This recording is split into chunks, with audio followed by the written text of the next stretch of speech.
அர்ச்சகருக்கு சம்பளம், பணியாளருக்கு சம்பளம், மேனேஜருக்கு சம்பளம், கணக்கு பிள்ளைக்கு சம்பளம், அப்புறம் மின்சாரம், இந்த காலத்தில் மின்சாரம், தூய்மை செய்வது, அது போன்ற செலவு.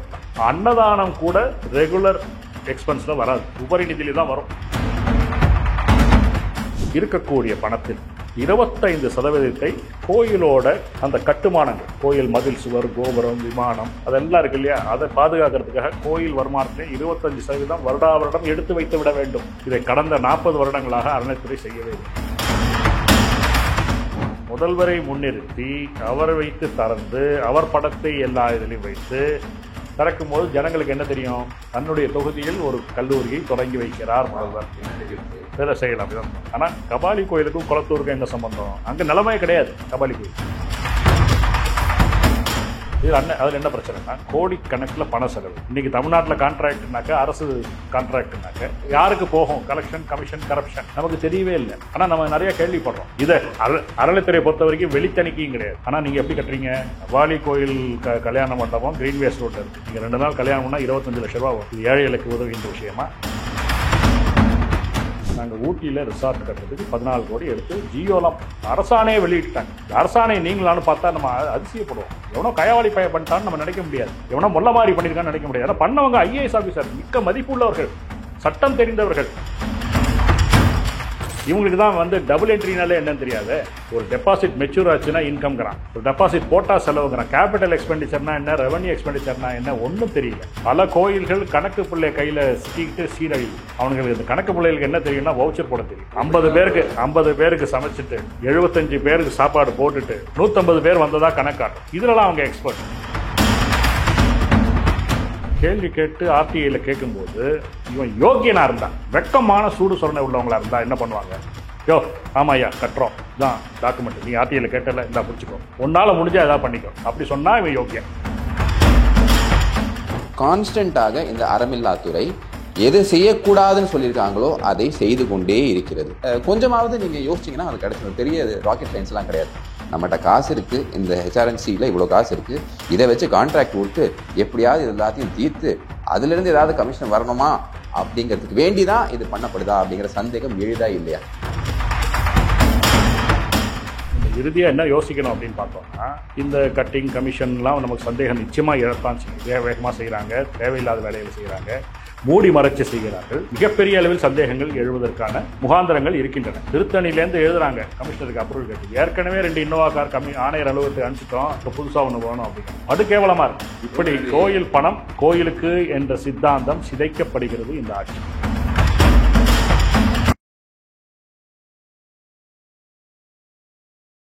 அன்பார்ந்த தமிழ் நெஞ்சங்களுக்கு வணக்கம். பொதுவாக இந்த நேர்காணல்லாம் நம்ம நிறைய பண்றது இல்லை. காரணம் என்ன, நமக்கு வேற சில வேலைகள் இருக்கு. பட் இருந்தாலும் இது ரொம்பவே ஒரு முக்கியமான விஷயம். இதை பற்றி பொதுமக்கள், குறிப்பாக இளைஞர்கள் கரெக்டான எக்ஸ்பர்ட்ஸ் கிட்ட தெரிஞ்சுக்கணும். தன் வாழ்க்கையை இதற்கு வேண்டி, கோயிலுக்கு வேண்டி, அதுவும் கோயிலோட பராமரிப்புக்கு வேண்டி, கோயில்ல அநியாயம் நடக்கக்கூடாது, அக்கிரமம் நடக்கக்கூடாது, அறமற்ற விஷயங்கள் நடக்கக்கூடாதுன்னு போராடிக்கிட்டு இருக்கக்கூடிய திரு டி ஆர் ரமேஷ் அவர்கள் நம்ம கூட இணைஞ்சிருக்காரு. ஐயா வணக்கம். வணக்கம், மிக்க மகிழ்ச்சி. Thank you sir. ரொம்ப நாள் கழிச்சு ஒரு முக்கியமான விஷயத்தை பத்தி நம்ம பேச வந்திருக்கோம். 1000 கோடி மதிப்பிலான கட்டுமான பணிகளுக்கு நீங்க ஒரு தடை வாங்கியிருக்கீங்க. அதாவது நீதிமன்றத்தில் சென்று இந்த பணிகள் எல்லாம் நடக்கக்கூடாது, இந்த அறமில்லா, மன்னிக்கவும் அறநிலைத்துறைன்னு சொல்றாங்க, பட் இந்த அறமில்லா துறையில தான் நான் சொல்லுவேன், இந்த துறை நடத்தக்கூடிய இந்த 1000 கோடி வர்த்தான இந்த கான்ட்ராக்ட்ஸ் எல்லாத்தையும் நிறுத்தணும். ஒரு செங்கலை கூட, ஏன்னா இவங்கெல்லாம் செங்கலை தூக்கி சுத்துற கூட்டம், ஒரு செங்கலை கூட எடுத்து வைக்க கூடாது அப்படின்னு நீதிமன்றத்தை அணுகி நீங்க ஒரு ஆர்டர் வாங்கியிருக்கீங்க. இந்த ஆர்டரை பத்தி கொஞ்சம் விவரமா மக்களுக்கு சொல்ல முடியுமா? ஆமா, சொல்லணும். ரொம்ப முக்கியம். என்ன காரணம்னா, மெயின் ஸ்ட்ரீம் மீடியா இந்த உண்மைகளை வெளிக்கொணரவில்லை. தினமலர் மட்டும் செய்தி போட்டாங்க. இவங்க உடனே பதபதச்சு நாங்க விளக்கம் கொடுக்கிறோம்னு ஒரு தவறான விளக்கத்தை அறநிலையத்துறை கொடுத்திருக்கிறது. வணிக வளாகம் கட்டுவதற்கு மட்டும்தான் தடை அப்படின்னு. வணிக வளாகம் மாத்திரமில்லை, இந்து சமய அறநிலையத்துறை சட்டம் 1959 சட்டத்தில் கோயில் நிதியை எதை செய்யலாம், கோயில் உபரி நிதியை எதை செய்யலாம் என்று தெள்ளத் தெளிவாக குறிப்பிட்டிருக்கிறது. அப்படி கோயில் உபரி நிதியை எடுக்கும்போது கூட சில வழிமுறைகளை பின்பற்றித்தான் செய்ய முடியும். இவை எல்லாவற்றையுமே புறம் தள்ளிவிட்டு contract contract contract, tender tender tender, இந்த பிடபிள்யூடியும் ஹைவேஸும் மற்ற துறைகளும் அடிச்சுக்கிட்டு டெண்டர் போடுற மாதிரி கோயில் பணத்தை எடுத்து கோயில் நிலத்தில் மிக மோசமான கட்டுமான பணிகள், கோயிலுக்கு தேவையில்லாத, கோயிலுக்கு அவசியம் இல்லாதெல்லாம் செய்யறாங்க. காரணம் டெண்டர் விடணும், அவ்வளவுதான். கோயில் பணத்தை எடுக்கணும். இந்த டெண்டர் விட்டாதானே நமக்கு கட்டிங் கிடைக்கும், ஒருவேளை அதனால இருக்குமோ அப்படின்னு யோசிக்க தோணுது. பட் அது நீதிமன்றங்கள் அதற்குண்டான முடிவை எடுக்கும் அப்படிங்கிற நம்புறேன். பட் இருந்தாலும் இப்ப நீங்க பேசும்போது ஐயா, பர்மிட்டட் பர்பசஸ், அதாவது உபரி நிதி, கோயிலுக்கு இருக்கக்கூடிய உபரி நிதி, முதல்ல எங்களோட கேள்வி என்னன்னா, பொதுமக்கள் புரிஞ்சுக்க வேண்டி உபரி நிதினா என்ன, ஒரு கோயிலுக்கு இருக்கக்கூடிய உபரி நிதினா என்ன, கோயிலுக்கு இருக்கக்கூடிய ஜெனரல் ஃபண்ட் நிதி அப்படின்னா என்ன, இதுல எதை எதுக்கு யூஸ் பண்ணலாம் அப்படிங்கிற ஒரு தெளிவு கொடுத்தீங்கன்னா அடுத்த கட்ட நம்ம டிஸ்கஷன் போயிடலாம். இதை பற்றிய ஒரு புரிதல் மிகவும் அவசியம். ஏன்னா கோயில் பணம் கோயிலுக்கு, கோயிலை சார்ந்த அறச்செயலுக்கு, இந்து ரிலிஜியஸ் அண்ட் சேரிட்டபிள் தான் இருக்கு ஆக்ட்லயே பேர். இந்த அறம் சார்ந்த செயல்பாட்டுக்கு தான் இருக்கு. இப்போ ஒரு சிவன் கோயில் அப்படின்னா சைவ சமயத்தை பின்பற்றுவர்கள் சென்று வழிபடுகின்ற கோயில். நம்ம பலர் சிவன் கோயில் பெருமாள் கோயில்லாம் வித்தியாசம் பார்க்கறது இல்லை, அங்கே சென்று வழிபடுறோம். வழிபடுவதுங்கிறது ஒன்று, அந்த கோயிலுடைய கலாச்சாரத்துக்கு ஏற்ப, அந்த கலாச்சார தொன்மைக்கு ஏற்ப, அதுக்கு உரிய ஆகமத்துக்கு ஏற்ப சில செயல்பாடுகள் இருக்கும். அப்போ பிரிவு 23 அறநிலைத்துறை சட்டத்தில் இருக்கு. அதில் ஆணையருக்கு ஒரு மேற்பார்வை அதிகாரம் கொடுக்கப்பட்டிருக்கு. ஜெனரல் சூப்பரண்டன்ஸ் அப்படின்னு சொல்லுவோம். இந்த கோயில்கள், அறக்கட்டளைகள், இந்து சமய அறக்கட்டளைகள் இவைகளெல்லாம் சரியாக செயல்படுகின்றன என்று அவருக்கு ஒரு மேற்பார்வை அதிகாரம் கொடுக்கப்பட்டிருக்கு. சரியாக செயல்படுகின்றனவான என்ன அர்த்தம்? இந்த கோயிலுக்கு வர வேண்டிய சொத்துக்களிலிருந்தும் மற்ற வருமானங்களிலிருந்தும் வரக்கூடிய வருமானம் முறையாக பெற்று, சரியான காலத்தில் முழுமையாக பெற்று, அந்த பணத்தை அந்த கோயில் எதற்காக இருக்கிறதோ, எதற்காக கட்டப்பட்டதோ அதற்கு செலவு செய்யப்படுகிறதா என்று பார்க்கின்ற கணக்கு பிள்ளை இந்த ஆணையர். அதுக்கு தான் அவருக்கு அதிகாரம். இந்த வருஷம் 2 கோடி கூட வந்திருக்கா, சரி வேற ஏதாவது செய்யலாமே, பார்க்கு கட்டலாமே, பஸ் ஸ்டாண்டு கட்டலாமே, அதெல்லாம் அவருக்கு அதிகாரமே கிடையாது. இது பிரிவு 23. இதை தவிர நம்ம கோயில் செலவை 2-3 விதமா பிரிக்கலாம். கோயில் வழிபாடு தொடர்பான செலவுகள், அந்த பூஜை உற்சவங்கள் தொடர்பான செலவுகள், திருவிழாக்கள், இந்த பிரம்மோற்சவம் சொல்லுவோம், 10 நாள் விழா நடக்கும், சில கோயிலில் 3 நாள் நடக்கும். இதெல்லாம் வருடத்திற்கு ஒரு முறை இல்லை 2 முறை நடக்கக்கூடியது. மிகப்பெரிய கோயில்கள் பல விழாக்கள் இருக்கும். ஒரு நடுத்தரமான கோயில்கள் வருடத்திற்கு ஒரு பெரிய உற்சவம் இருக்கும். இப்போ இது வருடாந்திர செலவுகள். தினப்படி பூஜை, எவ்வளோ பால் வேணும், எவ்வளோ எண்ணெய் வேணும், அப்புறம் சம்பளம், அர்ச்சகருக்கு சம்பளம், பணியாளருக்கு சம்பளம், மேனேஜருக்கு சம்பளம், கணக்கு பிள்ளைக்கு சம்பளம், அப்புறம் மின்சாரம், இந்த காலத்தில் மின்சாரம், தூய்மை செய்வது, அது போன்ற செலவுகள்லாம். அன்னதானம் கூட ரெகுலர் எக்ஸ்பென்ஸ்ல வராது. அதாவது ரெகுலர் ஃபண்ட்ஸ்ல அன்னதானம் வராது, உபரி நிதியில தான் வரும்.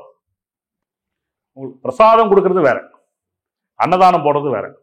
பிரசாதங்கிறது இறைவனுக்கு படைக்கப்பட்டு சிறிய அளவில் அப்பொழுது கொடுக்கின்ற சமாச்சாரம் பிரசாதம்.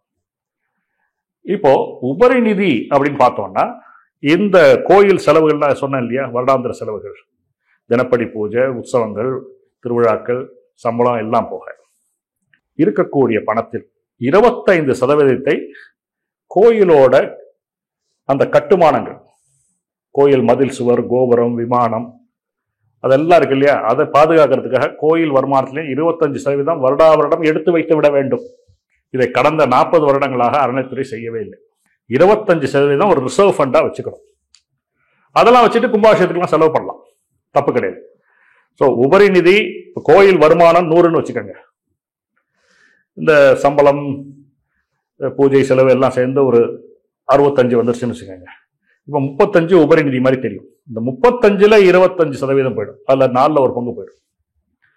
இப்போ 8% இதுக்கு போயிடும், ரிசர்வ் போயிடும். அதுக்கப்புறம் இந்த அர்ச்சகர் ட்ரைனிங், இந்த பணியாளர்கள் அவர்களுக்கு ட்ரைனிங் கொடுக்கறது, கோயிலை தூய்மையாக வச்சிருக்கிறது, வரக்கூடிய ஜனங்களுக்கு அந்த அவர்களுடைய உடல்நிலையில சரியா இருக்க முடியா தூய்மையாக வைத்தது, தண்ணீர் கொடுக்கறது, அதெல்லாம் கொடுக்கறது, ஹைஜீன், ஆங்கிலத்தில் ஹைஜீன் சொல்லுவோம். அந்த சுத்தமாக வைத்திருப்பது, இதெல்லாம் செலவு செய்வதற்கு போக இருப்பது தான் உபரி நிதி. ஐயா, இப்ப இந்த உபரி நிதியை எப்படி உபயோகப்படுத்தலாம் அப்படின்னு சட்டம் சொல்லுது. Section 66 clause 1 permitted purposes. அதாவது நீங்க ஜெனரலா இந்த கோயிலுக்கு இதெல்லாம் பண்றீங்க, அதை தாண்டி உபரி நிதி உங்ககிட்ட இருந்ததுன்னா அந்த உபரி நிதி வச்சு நீங்க இதெல்லாம் பண்ணலாம்னு சொல்லுது. அந்த பர்மிட்டட் பர்பஸ்க்கு வேண்டி இந்த செலவுகள் செய்யப்படுகிறதா, இல்ல அந்த பர்மிட்டட் பர்பஸை செய்யும் போது சில வழிமுறைகள்லாம் ஃபாலோ பண்ணும், அது ஃபாலோ பண்ணப்படுதா? மிக மிக முக்கியமான கேள்வி. இந்த நர்வ் சென்டரை பிடிச்சிட்டீங்க. இப்போ உபரி நிதினா என்னன்னு பார்த்துட்டோம். இந்த உபரி நிதியை செலவு செய்வதற்கு எந்த நோக்கங்களுக்காக செலவு செய்யலாம் என்று அறநிலைத்துறை சட்டம் பட்டியலே இட்டிருக்கிறது. அந்த பட்டியல்ல இப்போ ஒரு காரியத்தை எடுத்துட்டாங்க. அது என்னன்னா, அந்த தொழுநோய், அந்த அந்த நோயாளிகளுக்கு செலவுக்கூடிய, ஏன்னா இப்ப தொழுநோய்ங்கிறது கம்மியாயிருச்சு போயிடுச்சு, அதனால சட்டத்துல இருந்து எடுத்துட்டாங்க.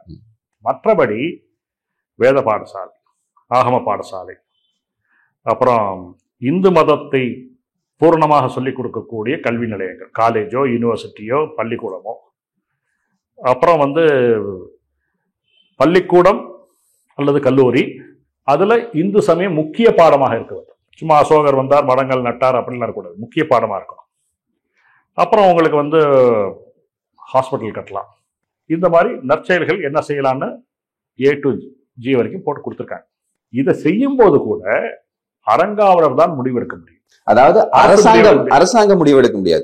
இப்ப நான் சேகர் பாபு, நான் அமைச்சரா இருக்கேன் அப்படின்னா நான் முடிவெடுக்க முடியாது. கமிஷனரா இருக்கேன், நான் முடிவெடுக்க முடியாது. அந்த கோயிலோட தர்மகர்த்தா இருக்காரு பாத்தீங்களா, தர்மகர்த்தா முடிவெடுக்க வேண்டும், அந்த கமிட்டி முடிவெடுக்க வேண்டும். இதை all matters relating to administration of the temple can be decided only at the meetings of the board of trustees அப்படின்னு விதியே இருக்கு. Functioning of board of trustee ரூல்ஸ்ல ரூல் 14 தான் சொல்லுது. கோயில் நிர்வாகம் சம்பந்தமான எந்த முடிவையும் அறங்காவலர்கள் மட்டுமே எடுக்க முடியும்னு சொல்லுது.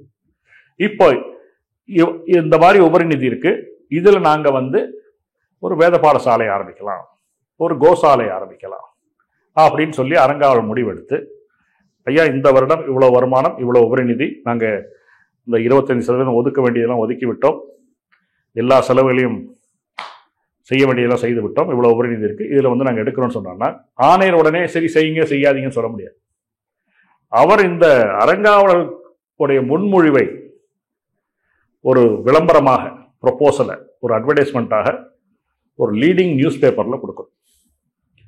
30 நாள் அவகாசம் கொடுத்து இதற்கு ஆட்சேபம் அல்லது உங்களுடைய கருத்துக்கள், சஜஷன்ஸ் தெரிவிப்பதாக இருந்தால் தெரிவிக்கலாம் சொல்லி 30 நாள் கழித்து பப்ளிக்கா விசாரணை செய்து அதுக்கப்புறம் தான் அவர் ஓகேன்னு சொல்லுவாங்க. கல்லூரி ஆரம்பிக்கலாம், பள்ளிக்கூடம் ஆரம்பிக்கலாம், ஆனா வழிமுறை இருக்கு. சோ பேசிக்கலி இப்ப பொதுமக்கள் புரிஞ்சுக்க வேண்டிய விஷயம் என்னன்னா, அறநிலைத்துறைக்குள்ள ஒரு கோயில் இருக்கு, அவன் ஒரு காலேஜ் கட்டுறான், பஸ் ஸ்டாண்ட் கட்டுறான், இல்ல ஹாஸ்பிட்டல் கட்டுறான், நீங்க பாத்துட்டு இருக்க முடியாது. அதற்கு சில வழிமுறைகள் இருக்கு. அதுதான் அவர் இப்ப ஒவ்வொன்னா நமக்கு சொல்லி. பஸ் ஸ்டாண்ட் கட்ட முடியாது, பஸ் ஸ்டாண்ட் கட்ட முடியாது. அதாவது பர்மிட்டட் பர்பஸ் இருக்கக்கூடிய விஷயங்களை பண்ணணும் அப்படின்னு இருந்தா கூட அங்க என்னன்னா அறநிலைத்துறை இதுக்கு இன்வால்வ்டு கிடையாது. ஃபர்ஸ்ட் என்ன பண்ணணும், அங்க இருக்கக்கூடிய தர்மகர்த்தா, போர்ட் ஆஃப் ட்ரஸ்டீஸ் எல்லாம் சேர்ந்து கோயிலை நிர்வாகம் செய்யக்கூடிய நபர்கள் அவங்க ஒரு முடிவெடுத்து அதை கமிஷனர்கிட்ட தெரிவிச்சு, கமிஷனர் மக்கள்கிட்ட ஒரு தெரிவிக்கிறார் ஒரு அட்வர்டைஸ்மெண்ட் மூலமா. அப்புறம் ஆட்சி மனை இருக்கா அப்படிங்கிற ஒரு பப்ளிக் ஹியரிங் கேட்கிறாரு. அப்புறம் there is a go ahead for that. ஆனா இதெல்லாம் ஃபாலோ பண்ணப்படுதா? சுத்தமாக பின்பற்றப்படுவதில்லை. இப்ப நான் 2021 ஒரு 10 கல்லூரிகள் எதிர்த்து வழக்கு போட்டேன். அதுல கோர்ட்ல நாங்க 4 காலேஜ் ஆல்ரெடி ஆரம்பிச்சிட்டோம், மாணவர்கள் எல்லாம் சேர்ந்து விட்டார்கள் என்று பொய் சொன்னார். அதனால நீதிமன்றம் அரசாங்கம் சொல்லுது பொய்யா இருக்காதுன்னு நினைச்சு 4 கல்லூரிகள் சப்ஜெக்ட் டு ஃபைனல் ஆர்டர், இந்த வழக்கின் விசாரணைக்கு உட்பட்டு 4 கல்லூரிகள் தொடங்க பாக்கி 6 கல்லூரிகள் நிறுத்தி வைத்து விட்டார். இன்று வரை அவர்களால் அந்த கல்லூரிகளை ஆரம்பிக்கும் 6 கல்லூரிகள். இதெல்லாம் கோயிலோட நிதி இல்ல, கோயில்ல இருந்து நிதி. நான் என்ன கேட்கிறேன், இப்ப பொதுமக்களுக்கு ஒரு கேள்வி இருக்கும். So I want to ask you that. சட்டம் நமக்கு தெரியும், அதோட இன்டென்ஷன் என்ன, இன்டென்ட் ஆஃப் லா அப்படிங்கிறது நமக்கு தெரியும். பட் இருந்தாலும் பொதுமக்கள் கோயில் காசு தானே 4 பேர் படிச்சுட்டு போட்டோமே அப்படின்னு சொல்றது ஒரு ஒரு காமன் கொஸ்டினாக இருக்கு. இதற்கு உங்களோட பதில் என்ன? இப்போ கபாலி கோயில் மயிலாப்பூர் பிரசித்தியான கோயில், அது சிவன் கோயில், சைவ சமயத்தை சார்ந்த கோயில், எல்லாம் தெரியும். அந்த கோயிலுக்கு 842 கிரவுண்டு சென்னையில் மயிலாப்பூர் பக்கத்திலே இருக்கு. 842 ஏக்கர்ஸ். 5000 கோடி 8000 கோடி மதிப்புள்ள சொத்து இருக்கு.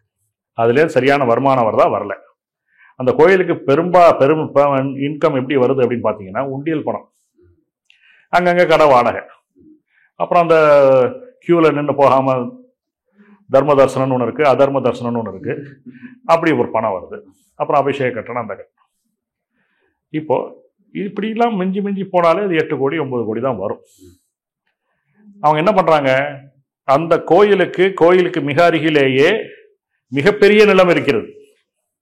கல்லூரி அங்கே கட்டலை, 10-11 கிலோமீட்டர் தள்ளி இருக்கிற கொளத்தூர்ல. அதாவது கபாலி கோயிலோட அந்த சொத்தை யூஸ் பண்ணி சிஎம்மோட கான்ஸ்டிடுவன்சில ஒரு செக்யூலர் ஒர்க் மாதிரி இந்த அதாவது கொண்டு வராங்க. முதல்வரை முன்னிறுத்தி அவரை வைத்து திறந்து அவர் படத்தை எல்லா இதுலையும் வைத்து திறக்கும் போது ஜனங்களுக்கு என்ன தெரியும், தன்னுடைய தொகுதியில் ஒரு கல்லூரியை தொடங்கி வைக்கிறார் முதல்வர்.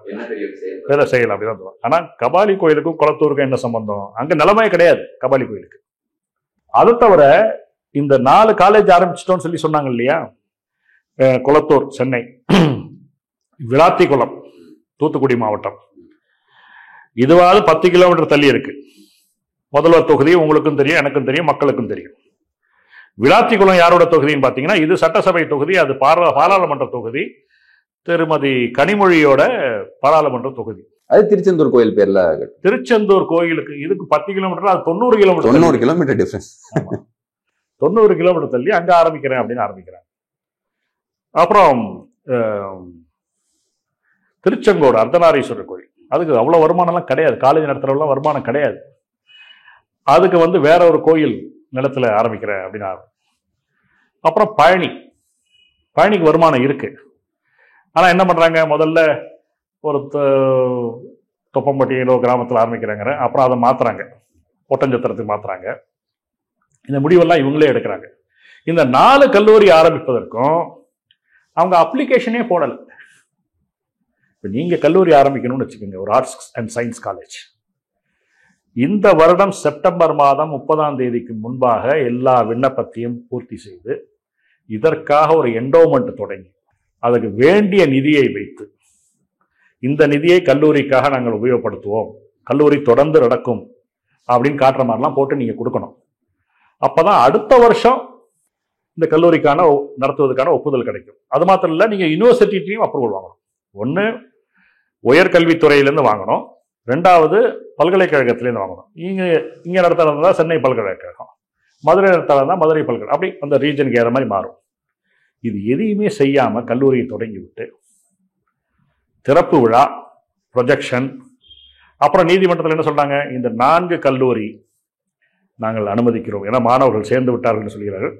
1 மாதத்திற்குள்ளாக இந்து சமயத்தை போதிக்கின்ற பாடத்தை தொடங்கவில்லை என்றால் கல்லூரியை நடத்த முடியாது. சரி, இப்ப அதோட ஸ்டேட்டஸ் என்ன சார்? இந்த 4 கல்லூரி அவங்க ஹிந்து வாழ்க்கை முறை, ஹிந்து சமயத்தை சார்ந்த விஷயங்கள் எல்லாத்தையும் அங்கே சொல்லி கொடுக்குறாங்களா, இல்ல அங்க ஏதாவது ஸ்பெஷாலிட்டி இருக்கா, ஏதாவது ரிசர்ச் போகுதா? சட்டத்தை அவங்க திரிச்சு இது பண்றாங்க. எப்படின்னா, இந்து சமயத்தை சார்ந்த படிப்பு சொல்லி கொடுக்கணும் அப்படின்னாக்க ஆல்சோ அப்படிங்கிறத அவங்க இப்போ பிபிஏ இருக்கு, அங்க பிகாம் இருக்கு, பிஎஸ்சி இருக்கு, அதுல ஒரு சப்ஜெக்டா ஹிந்து சமயத்தை சொல்லி கொடுத்தாங்கன்னா எல்லா மாணவர்களுக்கும் அந்த பயன் கிடைக்கும். இது ஹிந்து கோயிலேருந்து செலவழிக்கிற பணங்கிறதுக்கு ஒரு அர்த்தம் இருக்கும். அதை விட்டுட்டு ஒரு டிப்ளமா கோர்ஸ் சைவ சித்தாந்தம்னு வைக்கிறாங்க. அதுல யார் சேர்றாங்க, யார் படிக்கிறாங்க, யார் சொல்லி கொடுக்குறாங்கன்னு ஒரு தெளிவே இல்லை. ஸோ இது காலேஜஸ் மட்டும் தானா, இல்ல மற்ற கட்டுமான பணிகள்? இப்போ யாத்ரி நிவாஸ், யாத்ரி நிவாஸ்ங்கிறது மிகப்பெரிய மோசமான செயலாக மாறிக்கொண்டிருக்கிறது. திருச்சியில ஸ்ரீரங்கம் சமயபுரத்து பணத்தை எடுத்து ஒன்று கட்டினாங்க. அப்புறம் திருவண்ணாமலையில நந்தவனம் நிலத்தை எடுத்து ஒரு யாத்ரி நிவாஸ் கட்டினாங்க. யாத்ரி நிவாஸ்னா பயணிகள் தங்கக்கூடிய ஒரு விடுதி. அதாவது இது பக்தர்கள் தங்க வேண்டிய விடுதி. யாத்ரினா பயணிகள் தான், யாத்திரிகள்னா பயணிகள், அது வேற. தமிழ்நாடு டூரிசம் டெவலப்மெண்ட் கார்பரேஷன் இந்த மாதிரி டூர் போறவங்களுக்காக இருக்கு, அதை நாங்கள் இது சொல்லலை. கோயில் பணத்திலேருந்து எடுத்து விடுதி கட்டினா அது கோயிலை தரிசிக்க வருபவர்களுக்காக பயன்பட வேண்டும். இப்ப அதுல என்ன பிரச்சனை? அதுல என்ன பிரச்சனைனா, கோடிக்கணக்கில் பணம் செலவழிச்சு அதை கட்டி குறைந்த வாடகையில கொடுத்தா நல்லா இருக்கும். இப்போ நாங்கள் நீங்க இது போனீங்க வச்சுங்க, சிவன் கோயிலுக்கு இதுல இருக்கு சோம்நாத், குஜராத்ல நான் போயிருக்கேன். பெரிய யாத்ரி நிவாஸ் இருக்கு, 200 ரூபாய்க்கு அருமையான அறை, ஏசி கிடையாது, ஆனா ஃபேனு, நல்ல கிளீன் பெட்டு, நல்ல புழங்கக்கூடிய இடம், வெந்நீர் எல்லாம் வரும். கீழேயே ஒரு பெரிய உணவகம். அங்க போனீங்கன்னா 10 ரூபா, 15 ரூபா, 35 ரூபா இப்படிதான் சாப்பாடு வரையலாம். Subsidise stay and food.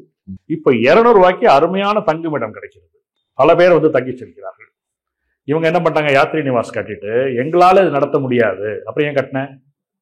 எங்களால நடத்த முடியாது, நீங்க நல்லா நடத்துறீங்கன்னு இந்த தமிழ்நாடு டூரிசம் டெவலப்மெண்ட் கார்பரேஷனுக்கு ஒரு தாம்பாளத்தில் வச்சு பழம் வெத்தலை பாக்கு வச்சு கொடுத்தாங்க. நாங்களே பெட்ஷீட் தரோம், நாங்களே தலாணி தரோம், நாங்களே கட்டிட்டோம், லாபத்துல 50% எடுத்துக்கலாம். லாபம் வரலன்னா நஷ்டம்னு அர்த்தம். பார்ட்னர்ஷிப்புக்கு சட்டத்துல சொல்லும்போது partnership is the relationship between persons who have agreed to carry on the business carried on by all or any of them acting for all. அதுல வந்து ஷேர் ஆஃப் த ப்ராஃபிட்ஸ்னு இருக்கு. ஷேர் ஆஃப் த ப்ராஃபிட்னா share of the loss also அர்த்தம். எதுக்கு கட்டினீங்க? அவங்க டிடிடிசியில் 1500 2000 வைக்கிறாங்க வாடகை.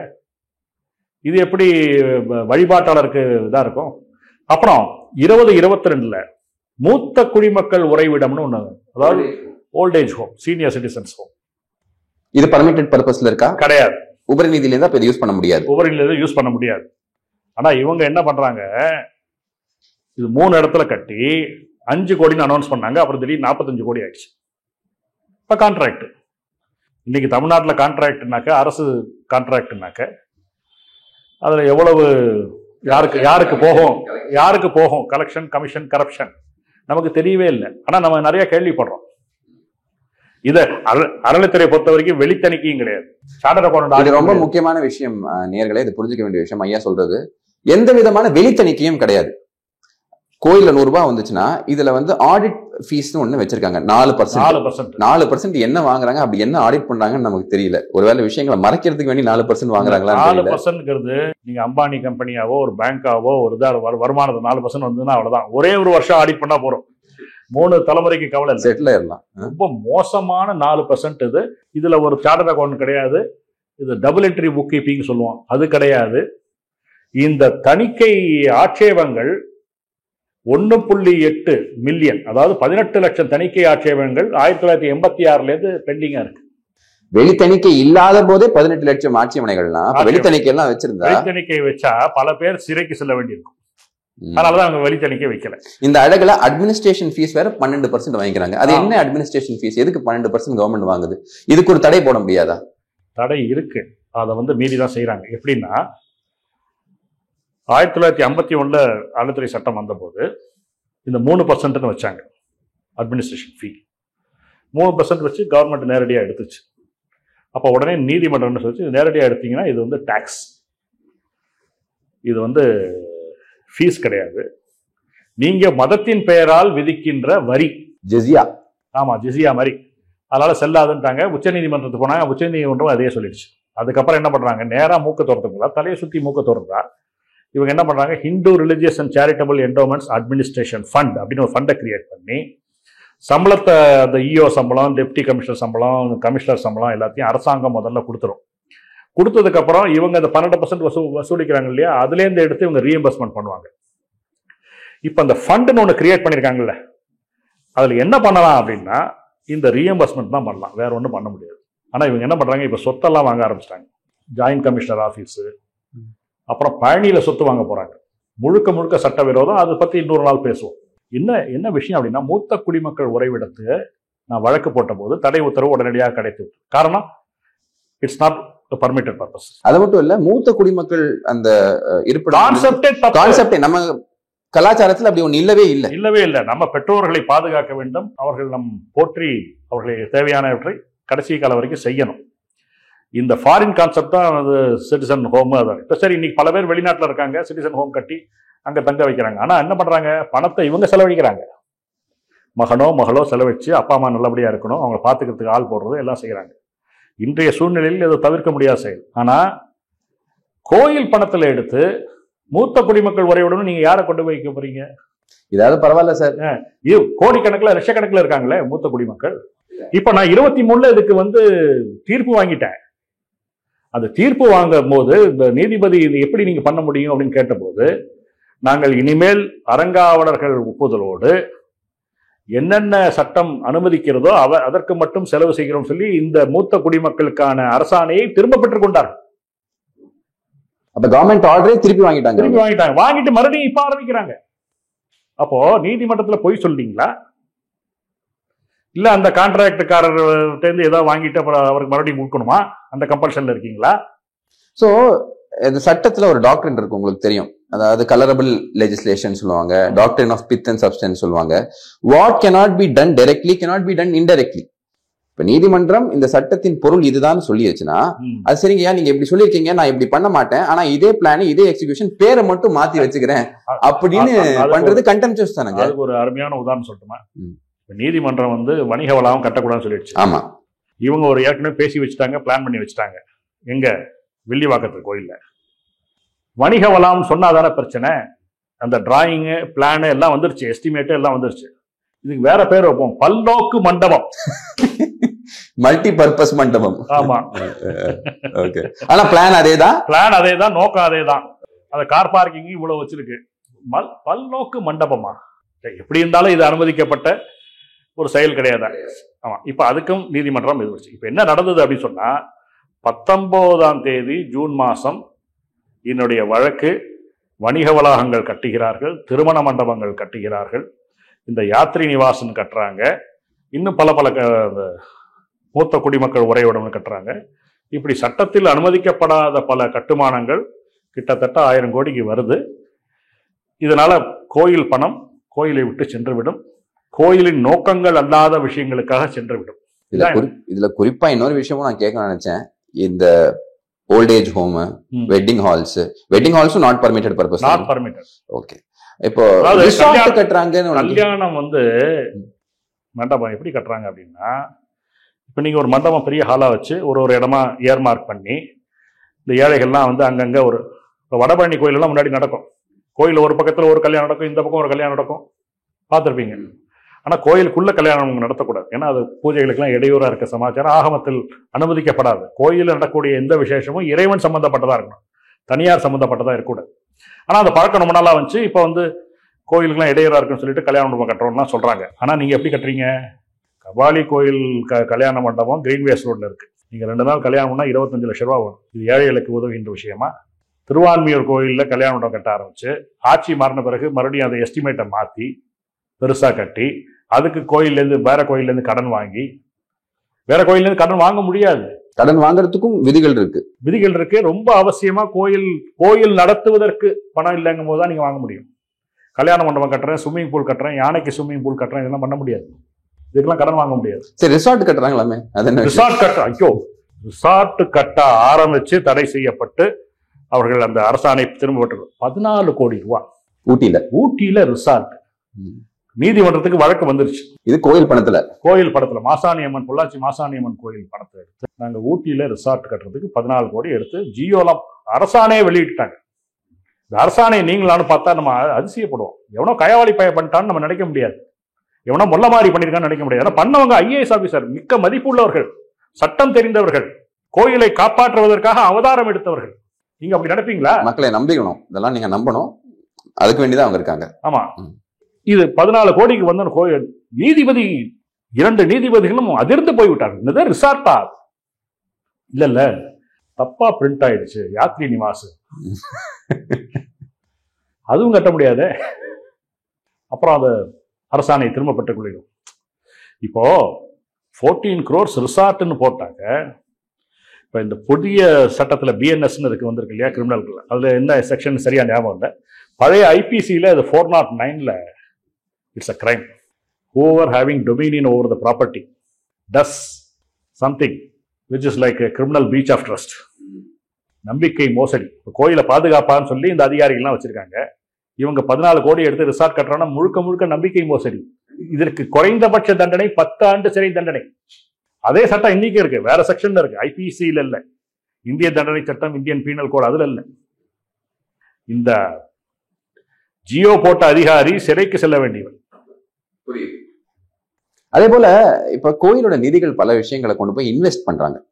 அதுவும் சிக் இண்டஸ்ட்ரீஸ்ல, லாஸ் மேக்கிங் இண்டஸ்ட்ரீஸ்ல இவன் தேரவே மாட்டான் அப்படின்னு கிரெடிட் ரேட்டிங் இருக்கக்கூடிய இவன்லாம் வாழ்க்கையில உருப்படவே மாட்டான்னு சொல்லுவோம் பாத்தீங்களா. அந்த மாதிரி சில இண்டஸ்ட்ரீஸ் எல்லாம் எதுக்கு இருக்குன்னு நமக்கு தெரியும். அப்ப கோயிலோட நிதியை கொண்டு போய் அங்க இன்வெஸ்ட் பண்றதாக சில செய்திகள் இருக்கு. ரொம்ப அருமையான கேள்வி கேட்டீங்க. I'm very glad. இன்னைக்கு டான்ஜெட் கோ அப்படின்னு மின்சாரத்துறையோட ஒரு இது இருக்கு. ரொம்ப செழிப்பா இருக்கே. அதாவது வருஷத்துக்கு 5000 கோடி 10,000 கோடி நஷ்டம். அவ்வளோ அருமையான நிர்வாகத்திறன். அதை வந்து பாட்டிலுக்கு 10 ரூபா வாங்கின மாதிரி யூனிட்டுக்கு தனியாக 10 ரூபா கேஷ் வாங்கினா அப்போ கூட நஷ்டம் போகுமா தெரியல. அதுக்கு வந்து நீங்கள் பணம் கலெக்ட் பண்ண முடியாது. ஏன்னா நீங்கள் உங்கள் கம்பெனி நஷ்டத்தில் ஓடுது, பெரும் நஷ்டத்தில் ஓடுது. நீங்கள் பொதுமக்கள்கிட்டேருந்து என் கம்பெனியில் டெபாசிட் பண்ணுங்க, நாங்கள் வட்டி தரோம், பண்ணவே முடியாது. சரி, இப்போ கொஞ்ச நேரத்துக்கு முன்னாடி சொன்னீங்க, எதை சட்டம் அனுமதிக்கவில்லையோ அதை மறைமுகமாக செய்ய முடியாது. தமிழக அரசு அதான் செய்யுது. மறைமுகமாக என்ன செய்யுது? டான்ஜெட்கோல பணம் வாங்க முடியாது, அதுக்காக பவர் ஃபினான்ஸ் கார்பரேஷன் ஒரு கார்பரேஷனை உருவாக்குறாங்க. அந்த பவர் ஃபினான்ஸ் கார்பரேஷனோட ஒரே வேலை பப்ளிக்டேருந்து டெபாசிட் வாங்கி டான்ஜெட்கோக்கு கொடுக்குறது. இதுதான் வேலை. டான்ஜெட்கோ இன்ட்ரெஸ்ட் கொடுக்கறதா ஒரு படிக்கிறோம், வந்துதா வரலையா நமக்கு தெரியாது. இவங்க என்ன பண்றாங்க? கோயில் பணத்தை எல்லாம் எடுத்து இதில் போடுங்க, பவர் ஃபினான்ஸில் போடுங்க. கோயிலேருந்து ஒரு நல்லா ஒத்துட்டாங்கன்னா இந்த பணத்தை பவர் ஃபினான்ஸில் போடுங்க. அதை சொல்லக்கூடிய அதிகாரம் அந்த கமிஷனருக்கு இருக்கா? சுத்தமாக கிடையாது. கமிஷனர் மிஞ்சி போனா என்ன சொல்லலாம்னா, அவங்க வந்து நீங்க நேஷனலைஸ் பேங்க்ல போடுங்க, நேஷனலைஸ் ஜெனரிக் டைரக்ஷன் கொடுக்கலாம். எங்கெல்லாம் காசை போட்டா வந்து திருப்பி வருமோ கண்ட இடத்துல போடாதீங்க டெபாசிட். தேசியமயமாக்கப்பட்ட வங்கியில் செலுத்துங்கள். இல்ல ஒரு அரசு கார்பரேஷன்ல போடுறீங்கன்னா அதோட ரேட்டிங் பார்த்து AAA+ இல்ல AAA அதுல இருந்தா போடலாம். இந்த பவர் ஃபினான்ஸ் BBB-. வேண்டி சொல்றேன், மலை விழிப்புல இருக்கு, கீழே விழ வேண்டியதுதான் பாக்கி. BBB- டெபாசிட் திரும்பி வருமா அப்படிங்கிற கேள்வி அந்த பார்டர்ல இருக்கு. அப்ப இதுக்கப்புறம் வந்து இதுக்கு கீழே டிராப் ஆயிடுச்சுன்னா டெபாசிட் வர்றதே, இது கீழே ஆயிடுச்சுன்னா அவங்க டெபாசிட்டே வாங்க முடியாது. இப்ப அவங்க வந்து டெபாசிட் வாங்கி அதுல இருந்து கூட ஒரு 3-4 வருஷமா அந்த BBB- தான் இருக்கு. இதை தவிர அவங்க என்ன பண்றாங்கன்னா பல தவறுகள் செய்திருக்கிறார்கள். அதாவது இந்த வட்டி கொடுக்கும்போது ஒரு அளவுக்கு மேல வட்டி கொடுக்குறோம்னாக்க அதுக்கு வந்து வரி பிடித்தம் செய்து கொடுக்க வேண்டும். TDS, tax deducted at source. அந்த வரி பிடித்தம் செய்யறது இல்லை. அப்படி செஞ்சு வந்தாலும் இந்த அறநிலைத்துறை அதிகாரிகள் இருக்காங்களே, எக்ஸிகியூட்டிவ் ஆஃபீஸர்ஸ் டெம்பிள்ஸ்ல, அதை வந்து வருமான வரி தாக்கல் செய்து அந்த அக்கௌண்ட்ஸ் எல்லாம் ஃபைல் பண்ணி 1 வருஷத்துக்குள்ள திரும்பி பெற வேண்டும். இல்லைன்னா அந்த TDS திருப்பி வராது. இதுல மட்டும் கோடிக்கணக்கான ரூபா நஷ்டம் வந்திருக்கு. இப்ப நீங்க வந்து இந்த டெபாசிட் பத்தி சொன்னீங்கல்ல, கோயில் பணம் மாத்திரம் இல்லை, பல பல்கலைக்கழகங்கள் பணம், பல அரசு பணியாளர்கள் பணம், அதெல்லாம் அதில் மாட்டிருக்கு. இந்த பவர் ஃபினான்ஸ் கார்பரேஷனுங்கிறது என்னைக்கு என்ன ஆகுங்கிறது சொல்ல முடியாது. BBB- வச்சு நம்ம சொல்றோம், நம்ம அந்த கம்பெனி நல்லா இருக்கணும்னு தான் நினைக்கிறோம். அரசு உடைய கார்பரேஷன் தான் அது நல்லா தேறி வரணும்னு தான் நினைக்கிறோம். ஆனா இன்னைக்கு அந்த கம்பெனியில கோயில்ல பணம் போடணும்னு நீங்க வற்புறுத்த முடியாது, அதுக்கு அதிகாரமும் இல்லை. இதை தவிர என்ன ஆகுதுன்னா, இந்த 1000 கோடி ரூபாய் கட்டுமானங்கள்லாம் சொன்னோம் இல்லையா, இந்த கட்டுமானங்களுக்கெல்லாம் GST இருக்கு. குறைஞ்சபட்சம் 18% இருக்கு. இந்த 18% GST கட்டுறதுக்கு நீங்க GST ரிஜிஸ்ட்ரேஷன் பண்ணிருக்கோம். இப்பதான் பண்ண ஆரம்பிச்சிருக்காங்க.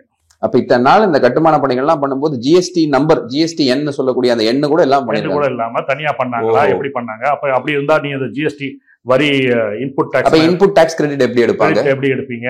இவங்களுக்கு தான் வந்து டபுள் என்ட்ரினாலே என்னன்னு தெரியாது. ஒரு டெபாசிட் மெச்சூர் ஆச்சுன்னா இன்கம்ங்கிறான், ஒரு டெபாசிட் போட்டா செலவுங்கிறான், கேபிட்டல் எக்ஸ்பெண்டிச்சர்னா என்ன, ரெவன்யூ எக்ஸ்பெண்டிச்சர்னா என்ன, ஒன்றும் தெரியல.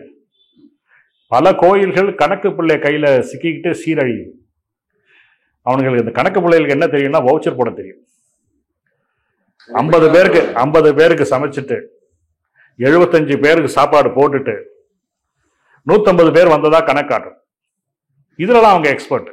அப்போ கோயில் கணக்கு, இந்த ஆட்சேபனைகள், தணிக்கை, இதெல்லாமே மிக மோசமான நிலைமையில் இருக்கு. இதை தவிர கோடியா பணம் வந்து பழனியிலிருந்தும் திருவண்ணாமலையிலிருந்தும் ஸ்ரீரங்கத்திலிருந்தும் கபாலியிலிருந்தும் இந்த பவர் ஃபினான்ஸ்ல போய் மாட்டிட்டு இருக்கு.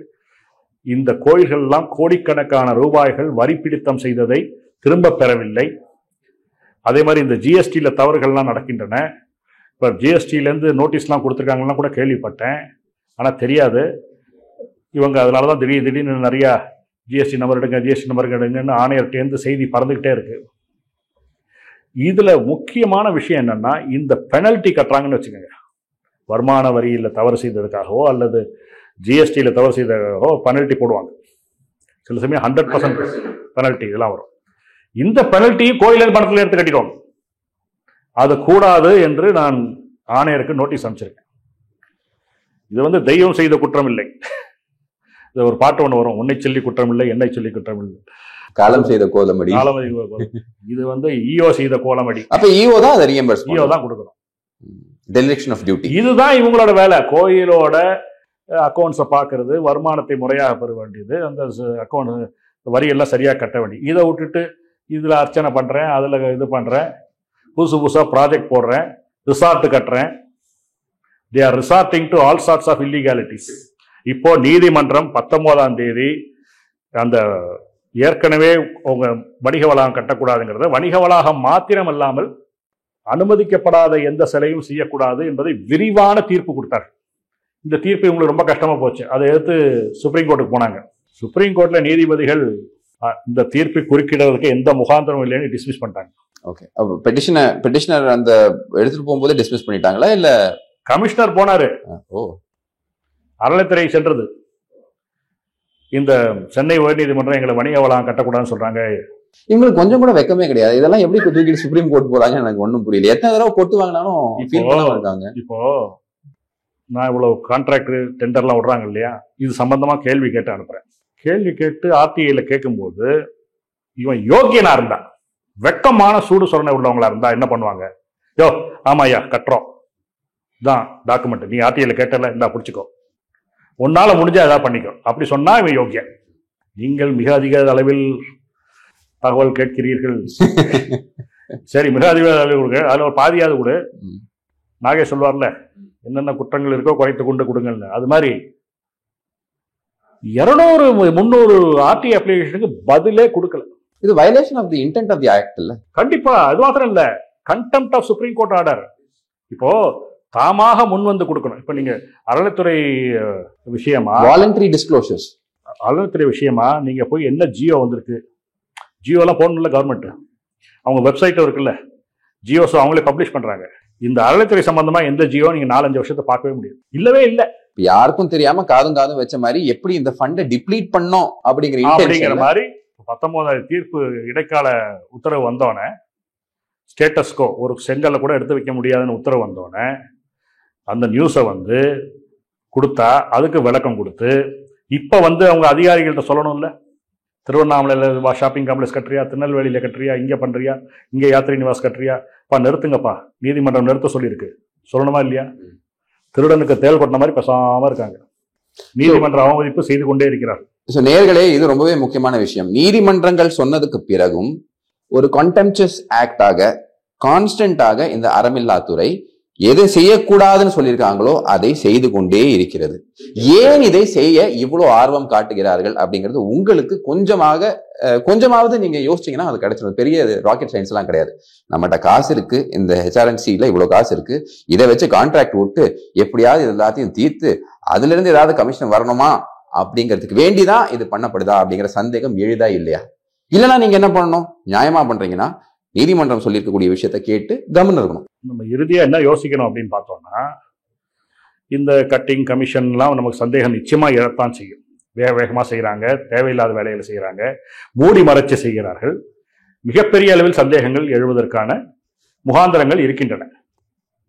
இதை விட பெரிய வருத்தத்துக்குரிய விஷயம் என்னன்னா, 400 கோடி 500 கோடின்னு 10-20 வருடமாக கோயில்களில் சேர்ந்து மிக மிக நல்ல காரியங்களுக்கு உபயோகப்படக்கூடிய பணத்தை, கட்டுமானங்கள், இங்க ஸ்டாஃப் குவார்டர்ஸ் கட்டுறேன், அங்க இது கட்டுறேன், யானைக்கு ஸ்விம்மிங் பூல் கட்டுறேன், இனோவா கார் வாங்குறேன், இனோவா கார் வாங்குறேன், ஆமா, திருத்தணிலேருந்து எழுதுறாங்க கமிஷனருக்கு அப்ரூவல் கட்டு, ஏற்கனவே 2 இனோவா கார் ஆணையர் அலுவலகத்தை அனுப்பிச்சிட்டோம், இப்ப புதுசா ஒண்ணு வேணும் அப்படிங்கிறாங்க.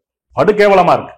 இப்படி கோயில் பணம், கோயிலுக்கு என்ற சித்தாந்தம் சிதைக்கப்படுகிறது இந்த ஆட்சி. கண்டிப்பாக. சோ உங்க பொன்னான நேரத்தை இளைய பாரதம் நேயர்களுக்கும் பொதுமக்களுக்கும் கொண்டு போய் சேர்க்கணும். அதுவும் குறிப்பா இது வந்து ஒரு டெக்னிக்கலான விஷயம். இந்த சட்டம் என்ன அப்படின்னு நிறைய பேருக்கு தெரியாது. இந்த சட்டத்தை பிராக்டிஸ் பண்ணக்கூடிய வழக்கறிஞர்களுமே ரொம்ப ஒரு கம்மியான ஆட்கள் தான் இருக்காங்க. ஏன்னா இது ஒரு நல்ல நோக்கத்தோட தான் பண்ணுவாங்க. இதுல பெரிய ஒரு காசோ பணமோ வராது. பட் நிறைய ஹெல்தி மைண்ட்ஸ் லைக் லீகல் ஹியூமனரிஸ் உங்களுக்கு ஹெல்ப் பண்ணிருக்காங்க. நீங்களும் பல பேருக்கு மிகச்சிறந்த வழக்கறிஞர்கள் துணை நின்றார்கள். அதனாலதான் இந்த உத்தரவு பெற முடிந்தது. கண்டிப்பா நீதிமன்றத்திற்கு எடுத்து சொன்னோம். எடுத்து சொன்ன மறுநிடம் அந்த நீதிபதிகள் நீதியின் தன்மையை நிறுவி விட்டார்கள். ஸோ அதனால இந்த நேரத்துல அந்த எல்லா வழக்கறிஞர்களும் ஒவ்வொரு பேரும் நம்ம சொல்ல முடியாது, பட் எல்லாருக்கும் இளைய பாரதம் சார்பாக சிரம் தாழ்த்தி எங்களோட வணக்கத்தையும் மரியாதையும் தெரிவிச்சுக்கிறோம். குறிப்பாக உங்களுக்கு we are very happy to always host you. இதே போல பல விஷயங்கள் நம் கோயில்களிலும் நம் சம்பிரதாயங்களிலும் நடக்கக்கூடிய பிரச்சனைகளை நீங்க கண்டிப்பா ஃபைட் பண்ணுங்க. இளைய பாரதம் உங்க கூட நிற்கும். பர்சனலி நானும் நிற்பேன். Thank you so much. நன்றி. இளைய பாரதம் மூலமாக ஆயிரக்கணக்கான இந்துக்களிடம் என்னுடைய செயல்பாடுகள், அதைவிட முக்கியம் கோயில்களின் சொத்துக்களையும் பணத்தையும் பாதுகாக்க வேண்டிய அவசியம் சென்று சேர்கிறது. அதற்கு உங்களுக்கு மிகவும் நன்றி. தேங்க்யூண்ணா. ஜெய் ஹிந்த்.